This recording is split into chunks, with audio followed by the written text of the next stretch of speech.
예레미야 38장. 예레미야는 경비대 뜰에서 그곳의 모든 사람에게 다음과 같이 위험한 말을 하였다. 여러분, 여호와께서 하시는 말씀을 들으시오. 누구든지 이 도성에 머물러 있는 사람은 칼에 찔려 죽든지, 굶어 죽든지, 전염병에 걸려 죽든지 결국 틀림없이 죽게 될 것이다. 그러나 지금 성 밖으로 나가서 바벨론 군대에게 투항하는 사람은 이 전란과 천재지변 속에서도 자기 목숨을 건져낼 것이다.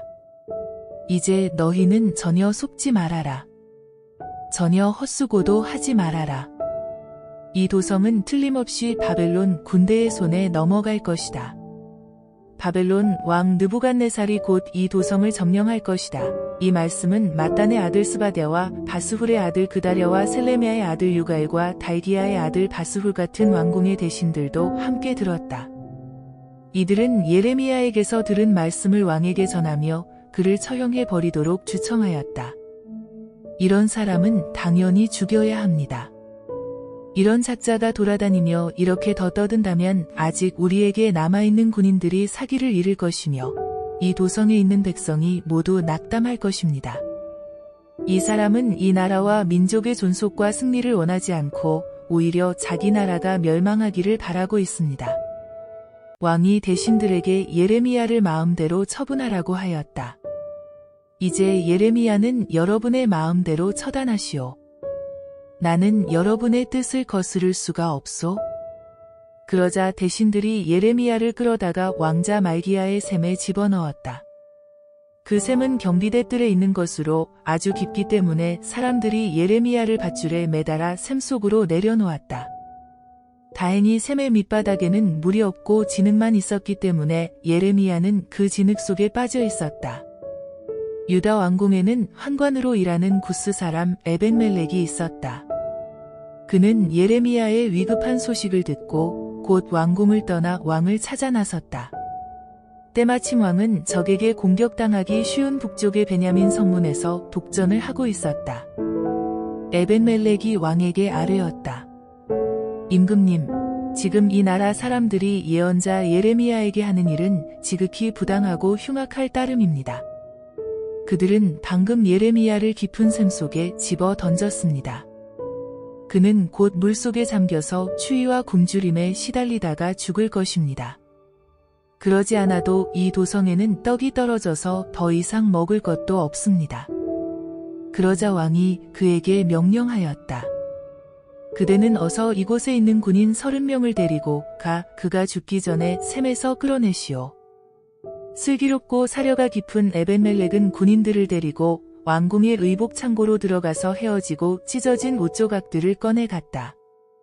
그는 그것들을 밧줄에 매달아 샘 속에 있는 예레미야에게 내려주면서 소리쳤다. 그 헝겊 조각들을 그대의 겨드랑이에 대고 그 위에 밧줄을 걸어서 피부에 상처를 입히지 않도록 하시오. 예레미야가 그대로 하자. 군인들은 예레미야를 밧줄로 끌어올렸다. 이때부터 예레미야는 다시 경비대 뜰에 갇혀 있게 되었다. 예루살렘 도성이 함락 직전에 놓이자 시드기야 왕은 감당할 수 없는 위기의식을 느낀 나머지 예언자 예레미야를 다시 불렀다. 왕이 이번에는 은밀히 만나기에 좋은 성전의 셋째 대문으로 가서 그를 맞으며 예언자에게 물었다. 이런 위기에 주께서 그대에게 무슨 말씀을 하셨는지 알고 싶소. 내게는 아무것도 숨기지 말고 말해 주시오. 예레미야가 대답하였다. 제가 임금님께 사실대로 말씀드린다면 당장에 저를 처형해 버리실 것입니다. 또 제가 임금님께 무슨 충고를 드린다고 해도 받아들이지 않으실 것입니다. 그러자 왕은 예레미야에게 은밀히 맹세하면서 선서하였다. 우리에게 생명을 주신 여호와께서 확실히 살아계심을 걸고 맹세하지만 나는 그대를 처형해 버리지도 않고 그대를 죽이려고 작정한 사람들에게 넘겨주지도 않겠소. 예레미야가 시드기야에게 말하였다. 온 세상의 주인이신 이스라엘의 하나님께서 말씀하셨습니다. 내가 지금 이 도성에서 밖으로 나가 바벨론 왕이 보낸 총사령관에게 항복하면 내가 스스로 내 목숨도 건지고 이 도성도 불태우지 않을 것이다. 그러면 내 목숨뿐 아니라 내 온 가족의 목숨도 건지게 될 것이다.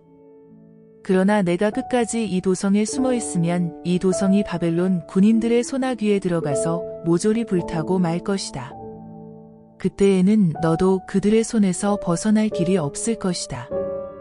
이 말을 듣고 왕은 이렇게 말하였다. 나는 항복을 하려고 해도 이미 내게 불만을 품고 바벨론 진지로 넘어간 유다 사람들이 두렵소. 바벨론 군인들은 나를 그들의 손에 넘겨주어 바로 그들이 내게 원한을 갚도록 할는지 모르오. 그러자 예레미야가 확실하게 대답하였다. 결코 그런 일은 없을 것입니다. 오직 여호와께서 임금님께 전하는 말씀만을 들으십시오. 그러면 흉악한 일은 전혀 일어나지 않을 것입니다. 지금 목숨을 건지는 길은 그 길밖에 없습니다.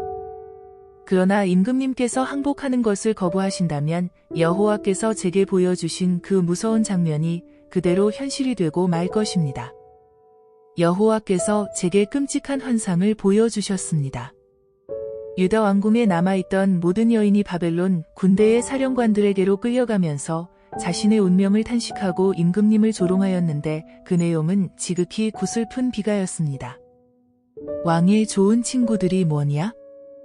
왕이 믿었던 그들이건만 이제는 모조리 왕을 속이고 그를 죽음으로 몰아넣었다. 왕을 속이며 자기들 멋대로 하다가 왕이 턱에까지 차는 깊은 물에 빠지자 모조리 왕을 버리고 자기들만 도망가 버렸다.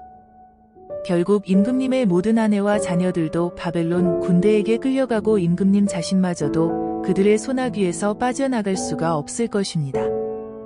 그들은 임금님을 포로로 사로잡아 자기들의 왕에게로 끌어갈 것입니다. 거기다가 이 도성까지 불에 타 없어질 것입니다. 시드기야는 예레미야에게 엉뚱한 명령을 내렸다. 우리가 여기서 만나 서로 이야기한 것을 아무에게도 알리지 마시오.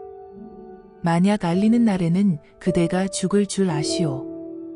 혹시 우리가 만나서 이야기하였다는 소식을 대신들이 듣고 그대에게 와서 그대가 임금님께 무슨 말을 하였으며 임금님께서 그대에게 무슨 대답을 하셨소? 우리에게 아무것도 숨기지 말고 말하시오. 그러지 않으면 우리가 그대를 처단해 버리겠소라고 위협하면 그대는 그들에게 제가 요나단의 집으로 돌아가면 죽게 되므로 저를 그곳으로 돌려보내지 말아 달라고 임금님께 간청하였소라고 대답하시오. 과연 대신들이 모두 예레미야에게 와서 무슨 이야기를 나누었느냐고 물었다. 예레미야는 왕이 자신에게 일러준 대로 대답해 주었다. 그들은 왕과 예언자의 대화 내용을 전혀 몰랐기 때문에 더 이상 예레미야를 괴롭히거나 추궁하지 않았다. 이렇게 해서 예레미야는 예루살렘이 함락되는 날까지 경비대 뜰에 계속 갇혀 있었다.